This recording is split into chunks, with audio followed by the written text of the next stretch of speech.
In an isolated Arctic region some 200 miles east of Anchorage, Alaska, there stands a phased array transmitter capable of beaming more than 3 billion watts of energy into the ionosphere.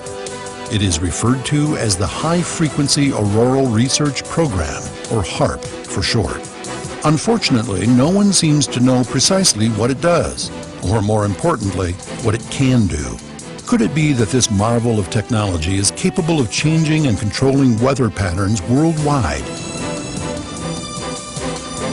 Is HAARP, in fact, a part of some secret Star Wars defense system? Or is it, as one of its originators suggests, just one big toy? What, in fact, has it done to get so much attention? Is it possible that this huge electronic device, as some suggest, is actually a mechanism for conducting mind control experiments over whole populations? HAARP is still under construction. Could it be that military planners see the finished product as the ultimate death ray? Is it just a coincidence that the hole in the ozone layer is expanding in the very region of the atmosphere irradiated by HAARP?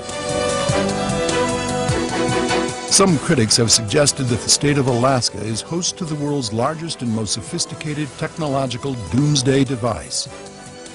What is really going on in the frozen landscape at the edge of the Arctic? We'll try to uncover the mystery of HAARP.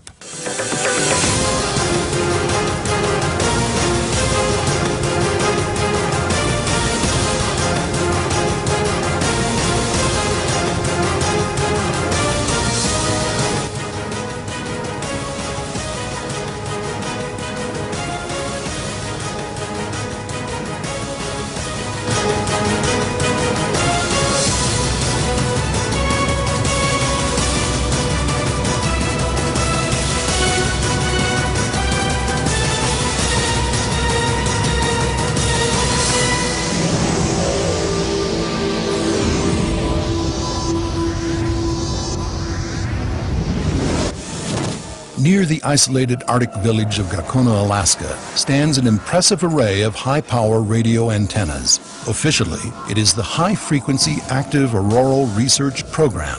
But to just about anyone who knows of its existence, it is simply HAARP. So far, the U.S. government, some private industry, and various academics have spent over $30 million on what is listed as an experiment. But an experiment in what? What exactly is HAARP?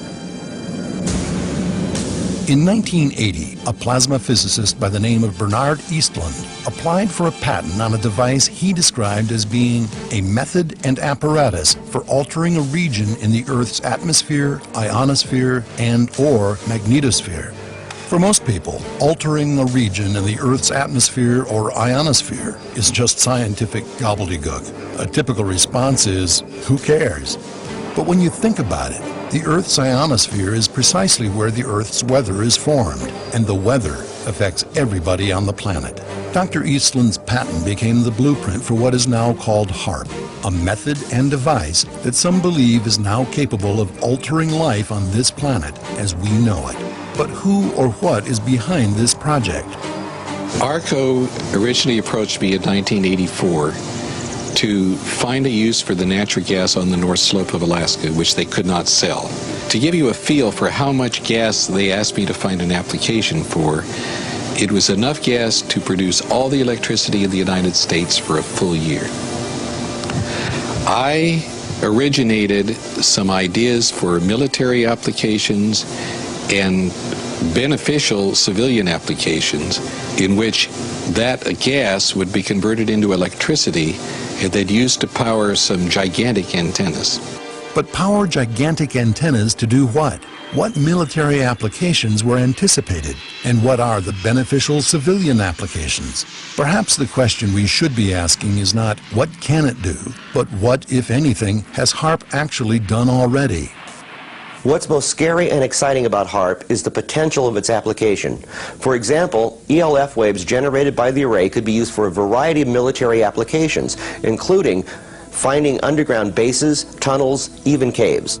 The government is interested in HAARP technology because it's a new frontier, a new way to solve an old problem. Ronald Reagan asked the scientists of America to find a way to render ICBMs, nuclear weapons, obsolete. Haarp was one of many programs that were developed that might be able to do this. The U.S. is continuing to be interested in the project because this technology opens an incredible suite of potential weapons systems.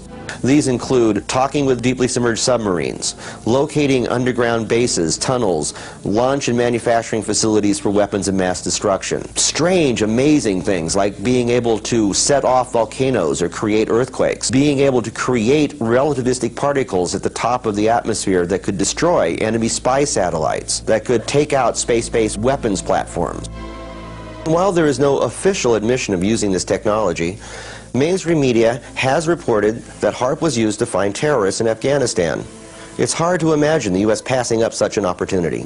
What does Haarp do? Haarp is a large antenna where we beam radio frequency energy up into the upper atmosphere, and we create on a small scale what the sun normally does. And the reason we're trying to do this is because when you have disturbances in the ionosphere, we can't communicate with our satellites. Basically then, Haarp is just a great big radio antenna with enough power to heat up the ionosphere and maintain radio communication with satellites, or find holes in the Earth. That sounds harmless enough, but critics suggest there are other, more sinister applications. Applications discussed in the patents included destroying missiles. Communications control and disruption were included.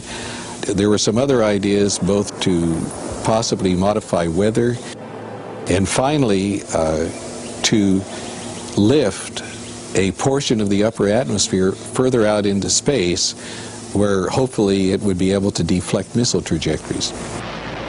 Dr. Eastland, we should point out, is no longer with the program, but his patent did in fact anticipate a Star Wars kind of defense mechanism which also had the capability of actually changing the weather, disrupting communications, and literally moving the upper atmosphere closer to the sun. But if the technology can do all of that, is it also likely to affect people, animals, even the Earth itself? Carl Sagan once wrote, "We've arranged a global civilization upon which most crucial elements profoundly depend on science and technology. We've also arranged things so that almost no one understands science or technology. Sooner or later, this combustible mixture of ignorance and power will blow up in our faces." Have we finally reached that point? Can anyone predict what altering or moving the upper atmosphere will do? The first serious study of this type of technology possibly dates back to Nikola Tesla. His genius gave us many inventions, most importantly, alternating current, or AC, which is the foundation of our electrical civilization today. As far back as 1934, the New York Times read an article on what they described as Tesla's death ray. Tesla had been working on these kinds of inventions most of his life. In March of 1920, a publication called Electrical Experimenter published illustrations of Tesla's prototype wireless power transmitter, which even then was being described as a death ray searchlight device. Dr. Eastland even referenced Tesla in his initial patent, and in a BBC A&E documentary said, "I think Tesla would be very proud." In my view, Haarp, based in part on Tesla technology, has the potential to be the ultimate doomsday device. On the other hand, those who are directly involved with the project seem to think there's nothing at all to worry about. Haarp has no effect on the Earth. Is Haarp safe? Yes, Haarp is safe. Therein lies the controversy. Is it a doomsday device, or basically just an expensive toy?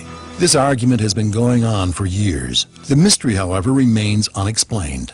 Is it possible that this innocent-looking array of antennas can generate enough power to disrupt the Earth's natural processes? Just exactly what are we playing with here? The ionosphere of the Earth has got enormous amount of energy. There are 8,000 thunderstorms going on all over the Earth at any given moment. There are millions of amperes of electricity pouring to the Earth from lightning strikes. And Haarp could create a trigger effect. It's the same as a bullet, for example. If you have the primer on the back of a bullet, and that primer releases a tiny amount of energy, but it triggers the larger power in the bullet itself. And Haarp is playing with the energy system of the Earth.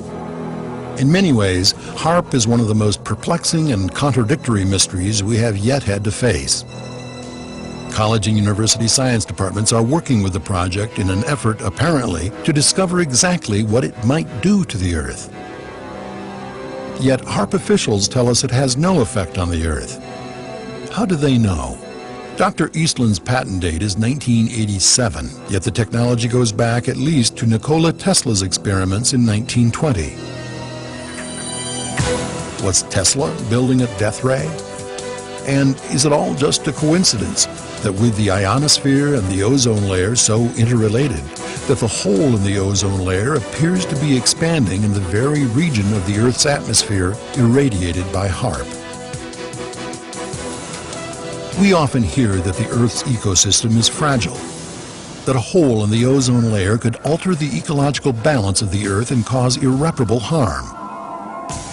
What precisely does irradiating the ionosphere do to this delicate balance? What I'm holding in my hands is an electrodeless lamp.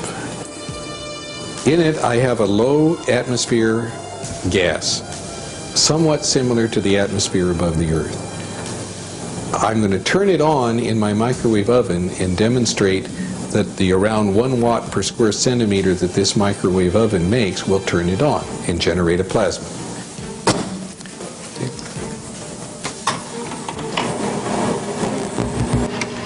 And you see all of the motion of the plasma. That's typical of what will happen at high altitude, where the ionosphere gets irradiated with these big beams. More to the ozone hole than just automobile exhaust. There are several high-powered radio antennas around the world, but in relation to Haarp, they're like a child's cap gun compared to a 50-millimeter cannon. The Haarp antenna farm currently consists of 48 towers, each about 25 meters tall, topped with crossbeams facing an east-west, north-south direction. The antenna array will eventually grow to 180 of these towers, all interconnected.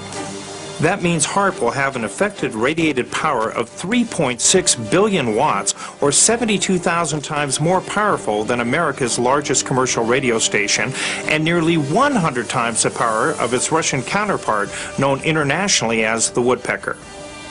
It also means it has that much more capacity to do both mental and physical damage to humans. The scientists assure us that they know precisely what's going on in the ionosphere. But short of pumping that energy up there, do they have any way of knowing what might happen with even 3 million watts, let alone the focused energy of 3 billion watts of effective radiated power? We have, I believe right now, 18 different colleges and universities that are working the program with us. University scientists are interested because they're studying science, and this is a major effect on the Earth, and so they want to know more about what it is and what it does. What we can do with an antenna is change the portion of the sky into which we insert the energy.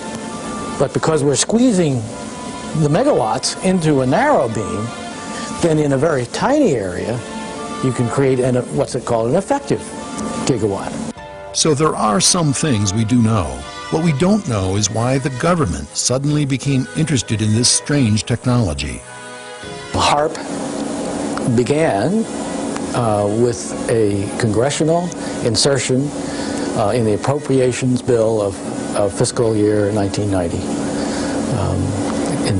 In essence, Congress directed the Defense Department to explore the potential for using the auroral regions for improving communications and navigation and surveillance. From there, the assignment came that the Navy and the Air Force were to manage the program, and we were directed to do so. In his autobiography, Tesla said the impulse that dominated him was to harness the energies of nature to the service of man. If this is what Haarp is all about, it is a noble experiment indeed. But Dr. Eastland, who was a great admirer of Tesla, was removed from the project long before the Department of Defense took it over. Which leads us to ask, What is the impulse that dominates modern scientists and military planners? What does the Air Force and Navy believe HAARP can ultimately contribute to their objective? And are there really any civilian objectives that can be met by HAARP technologies? Dr. Eastland's patents, which were held by ARCO, now seem to be largely forgotten. Or are they? When you look at the other patents built upon the work of Eastland, it becomes clear how the military intends to use a HAARP transmitter. It could give them a tool to replace the electromagnetic pulse effect of some atmospheric thermonuclear devices still considered an option by some planners. It can replace the huge, extremely low-frequency submarine communication system. It could replace the over-the-horizon radar system once planned for the current location of HAARP with a much more accurate system. It could provide a wide-area Earth-penetrating beam capable of detecting underground nuclear test sites. It could even provide a tool for geophysical probing that would define gas, mineral, and oil deposits over vast regions. And it could also be used to detect incoming low-level planes and cruise missiles. All of that sounds reasonable, even desirable for those who are interested in a sound national defense and a more secure world. But since no one has ever built a radio transmitter this big before, some experts wonder if the side effects might not overcome the technological advantages. In 1983, I did radio tomography with 30 watts, looking for oil in the ground. I found 26 oil wells over a 9-state area, and 100% of the time was accurate with just 30 watts of power beaming straight into solid rock. HAARP, or the High Frequency Active Auroral Research Project, uses 2 billion watts beamed straight into the ionosphere for experiments. Now, that's profoundly dangerous. Picture these strings on the piano as layers of the Earth. In fact, picture each string as a molecular bond length. Each one has its own frequency. What we used to do is beam radio waves into the ground, and it would vibrate any strings that were present in the ground. For instance, we might get a sound back like, and we'd say, that's natural gas. We might get a sound back like, and we'd say, that's crude oil. We were able to identify each frequency for each layer of Earth that was there. We accomplished this with just 30 watts of radio power. If you do this with 2 billion watts, the vibrations are so violent that the entire piano would shake. In fact, the whole house would shake. In fact, the vibrations could be so severe underground that could even cause an earthquake. As you might expect, the United States is not the only country in the world researching this kind of technology. Our old nemesis, the Russians, for example, have their own version, and they've been at it longer. What happens if other nations begin conducting the same experiments? Actually, the Soviets began a series of tests starting in 1976. These became known around the world as the Russian woodpecker because they were pulsed at 10 beats per second.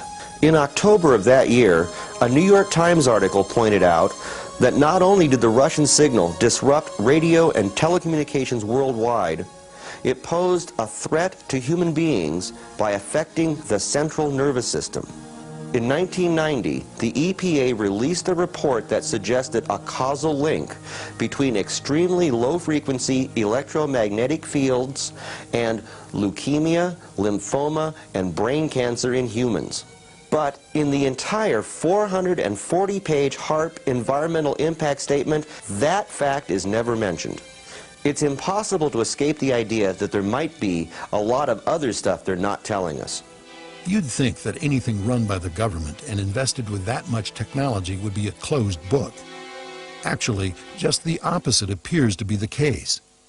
The facility is maintained by a single caretaker whose primary job is to keep the snow off the antennas. It has its own website, and the facility is even open to the public on some occasions. Of course, not too many people venture up to Gakona, Alaska, even to see the aurora borealis. Could it be we are seeing the perfect example of something that is hidden in plain sight? Of course, that's a major problem. No one is telling us anything except what it won't do, yet HAARP could be not only the biggest ionospheric heater in the world, it could also be the largest device ever conceived to effectively brainwash entire regional populations. The HARP planners, of course, have never discussed any of this research, but both the Army and the Navy have been working on these concepts since the early 1960s. HARP officials are equally defensive about any effects their toy has had or may have on the weather. In fact, Dennis Papadopoulos, referring to the suggestion that HARP might be the cause of some extreme weather events, said, "It's like trying to use a fly to stop a truck. I would need 1,000,000 HARPs and all the energy from the world's electricity for a year to affect a thunderstorm. It's a matter of energy levels." The official HARP website is more specific. It states flatly that the HARP facility will not affect the weather, and goes on to say, quote, "No association between natural ionospheric variability and surface weather has been found. However, there are those who take exception to that statement." The statement that there is no association between the ionosphere and surface weather is an outright lie. In his book, The Weather Companion, Gary Lockhart wrote, "We can artificially influence the Earth's aurora with a relatively small amount of energy, and we know that outbursts of the northern lights do change weather patterns. There is indeed mounting evidence that upper atmospheric events affect lower atmospheric weather, and vice versa. But the evidence is not yet conclusive. As long as the subject remains controversial, HARP scientists feel safe in discounting it. They also apparently feel safe in lying about its existence. What they're not paying any attention to is what's happening to the ionosphere while it's being held 80 miles out into space by this high energy beam. It's heating up. And all of the molecules in that ionosphere region are absorbing energy out of that radio beam. And if they pick the right frequency to push that plume out into space, that energy may discharge back out of the ionosphere, back down the radio beam, and strike the Earth. And it would be about 100 times the energy released out of a thunderbolt. And that's how much energy would be released. In certain applications, the military acknowledges they can literally lift the ionosphere, and what they say is, there's no problem, it's a short period of time. But when you lift up the atmosphere, the lower atmosphere rushes in and fills that void, thus changing localized weather patterns. HARP research papers say they intend to lift up part of the ionosphere that creates a hole that they say heals over quickly. But what happens if you create enough holes that they just can't quite take care of it fast enough? It's this question of holes that is particularly troubling. For a number of years now, a growing body of scientists and politicians have been warning of holes in the ozone layer. For the most part, the problem has been placed at the doorstep of fossil fuels and other fluorocarbon molecules, such as refrigerants. Could it be they are not the problem, or at least not the principal problem? The reality is, the ionosphere stops the sun's most violent radiation by making ions.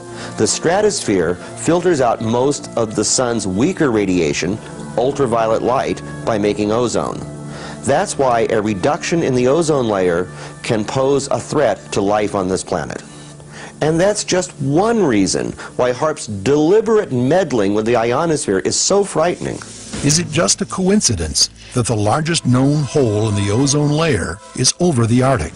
Could it be that HARP research, with its disruption of the ionosphere, is accelerating or even causing the problem? We are already paying hundreds of millions of dollars in increased cost of goods and services brought on by the efforts to reduce or eliminate fluorocarbon output, ostensibly to protect the ozone layer. But the money may be the least of our problems. The fact is, life on this planet exists because the Earth's atmosphere has the ability to absorb ionizing radiation in the ionosphere and the stratosphere.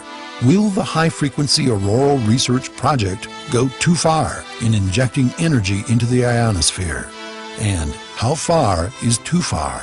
The ionosphere is a dynamic system, ever-moving, ever-changing.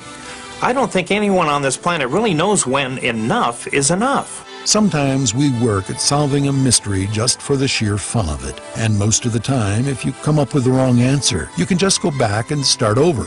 Could it be that the wrong answer on this one will have us all playing a harp?